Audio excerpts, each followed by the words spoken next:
Fight fans, joining us now, former Olympic champ. She's an actor now. Big fight to talk about, Nicola Adams.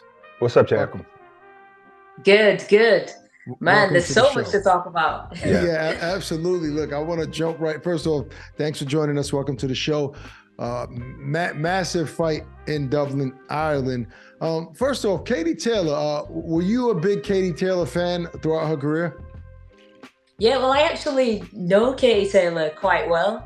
When I had my first international fight, it was a duel against Ireland, and she actually had her first competition there.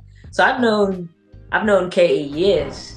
Oh, for a long time. I mean, did you see her becoming, this star that she is, and the way she's adored in Ireland? Yeah, she's done unbelievable. When you seen maybe the first round, half a minute of the first round, what were you saying to yourself?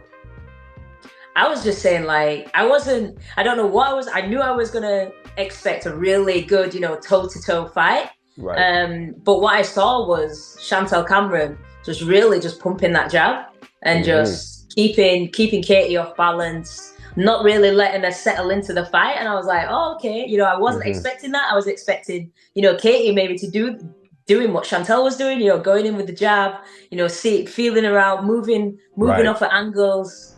So, yeah. So we know Katie Taylor moved up in weight, so a lot of people saw the size difference, right? She was fighting at 140. But after the fight, Katie was ready to run it right back.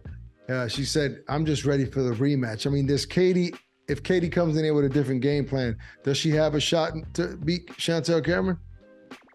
I mean, I think she does, and she switches it up. I think from what I saw from the fight at the weekend, she didn't throw hardly any jabs. She didn't let that jab go, and your jab's a key component in boxing. You need that to find your range, settle your feet, and get comfortable. And there wasn't really any jabs, which I was shocked about, because she's very, in and out. She'll throw in her combos, and we saw a few combos. But what I'd have liked to have seen her done after, she'd throw one phase attack and then come in with a second phase. There was no second phase to then take control of the center of the ring.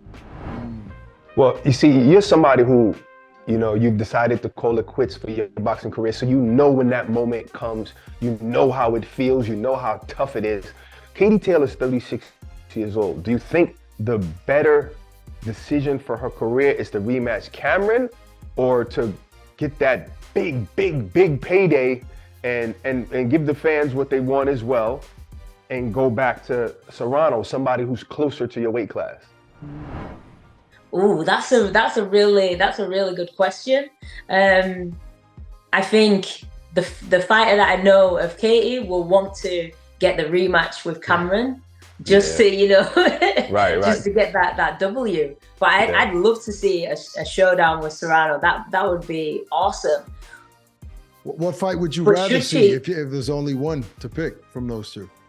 Ooh, I'd love to see Serrano running that back. Definitely, that was incredible. That was a really good fight, and the weight as well. It might help Katie out a little bit better as well with the weight. Yeah, she's fighting. Right. At the end of the day, though, I guess Katie can always say, "Hey, I won the fight against Serrano, so I really don't have to go back and do that. I need to avenge myself against Cameron." Now, Cameron is saying after the fight, she's like, "Wait a minute." She's kind of like talking like Bivol did with Canelo. I beat you in my weight class. Let me make history and let me go down to 135 and fight you there so I can win your straps. Do you think Katie will have now a better advantage, or it really wasn't just the weight for Cameron, it was the things she did in there? I think it was the things that Cameron did in the ring as well. She really worked that jab, and she didn't let Katie settle into the fight at all. She just kept her on the ropes, moving around her and just cutting her off. But that would be cool. I'd like to see that. Maybe her coming down a weight. But then if Katie wins that, would we be saying, was it too much of a weight cut for Cameron? So Right. Yeah, that's exactly what I hate that. That's what Chantelle Cameron fans will say.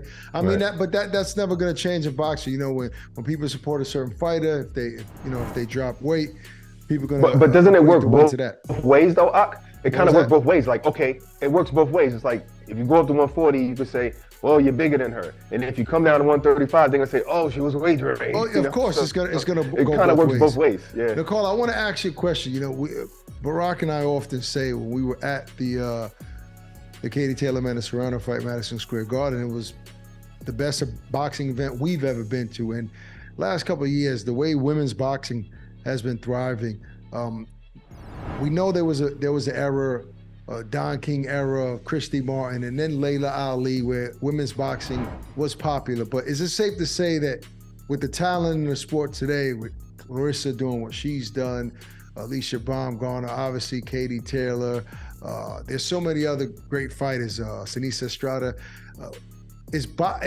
has women's boxing never been this popular and this exciting? Yeah, definitely not. I mean, this is the pinnacle now. We're seeing headliners of shows which would have never have happened in, back in the day, and it's exciting to see. I think women's boxing now is just going from strength to strength, and the more amateurs now that are coming out of the Olympic Games, like your Lauren Price has just come out. I'm sure there's a few other fighters that have come out of the Olympic Games and gone into the pro. You're going to see some really high quality boxing and some good matches. Yeah. Right. So do you get the itch because of this? Because you see how much money they're able to make? Now women are making 7 figures now, thanks to Katie Taylor and Serrano. Do you ever get the itch to say, hey, you know what? My career wasn't long enough and I just really left not too long ago. I need to come back. Yeah, do you know what? I've seen what Floyd Mayweather's doing. I was like, maybe I could. Oh, really? I could do an exhibition match. Oh, we're gonna see you in the Zone X series. I know, right? Maybe. If you could have an exhibition, who would it be with? Who would you like to have an exhibition with? I don't know. I don't really know what girls are around at the moment that are like, I'm not going to get absolutely destroyed against. So you're gonna pick the right opponent. The right opponent. Yeah, the right opponent. It could be all good. Well, look, you're an actor now, and I want to know is that something you're always passionate about throughout your boxing career, or something you just fell in love with afterwards? Talk about that. Yeah, that's something that I've been passionate about the whole way through my boxing career. I actually turned down something in the first Black Panther movie because I had my debut fight. So It was like it's always been on the cards, but because I'm the type of person that I like to focus 100% on whatever I'm doing, so I was 100% focused on boxing. So my acting had to take a sideline. But now, obviously, I've stopped boxing. I can focus on that acting. Is that a regret? Are you seeing how big this movie is? Oh yeah, definitely. I'm like, man, I could have pushed that back. I could have pushed that debut back. Right. Oh man, so incredible. What do you think is the decision that Katie Taylor is going to make moving forward? Do you think that she will press until the Chantelle Cameron fight happens? Or is there a possibility where she'll just let that ship sail and come back down to fight Amanda Serrano? I think she's gonna go after Cameron. I think that loss is just gonna eat away at her, especially because it was in Dublin, big event in Ireland, and yeah, I think she's gonna want that win. Okay, well, listen, it's great to have you, and hopefully see you in the next either Black Panther movie or maybe even a female boxing movie. Maybe you can play Layla Ali in a movie of her story. Hey. I don't know. I'm just throwing it out there. I'm putting it out in the universe for you. Yeah, exactly. Yeah, definitely a boxing movie. Okay. Yeah, that'll be cool. Thanks for joining us. Enjoy the rest of your day. No problem. You too.